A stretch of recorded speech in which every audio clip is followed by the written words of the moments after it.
Hi, we are on lesson 74, and I'm doing this in the book because I don't want to have to draw everything out. But I hope that you are able to write the answers in your journal. Our first thing is, what fraction of the set is shaded? We first need to find out what the heck is our denominator.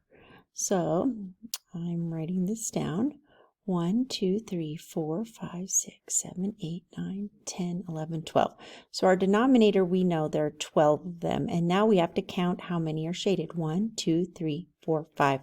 So 5/12 are shaded.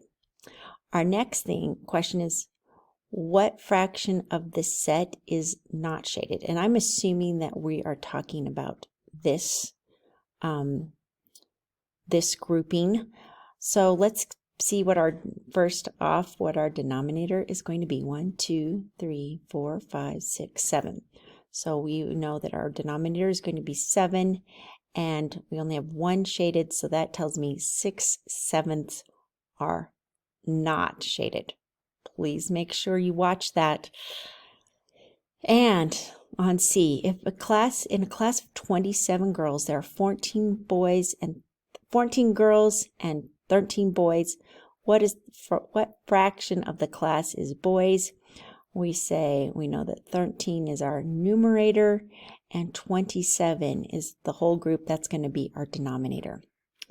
Finally, an example like this pops up quite a bit in your Saxon tests, so get comfortable with it and make sure you read it clearly. In the word Alabama, what fraction of the letters are A's? So I'm going to go and I'm going to highlight, put a little dot. Good grief, there are a lot of A's in Alabama.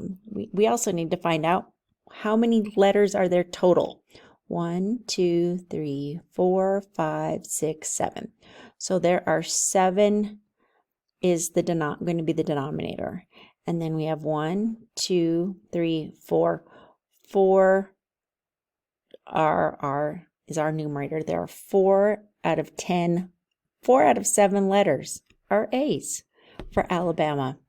And there you have it. Jump into the homework. I wish you well. Have a great day.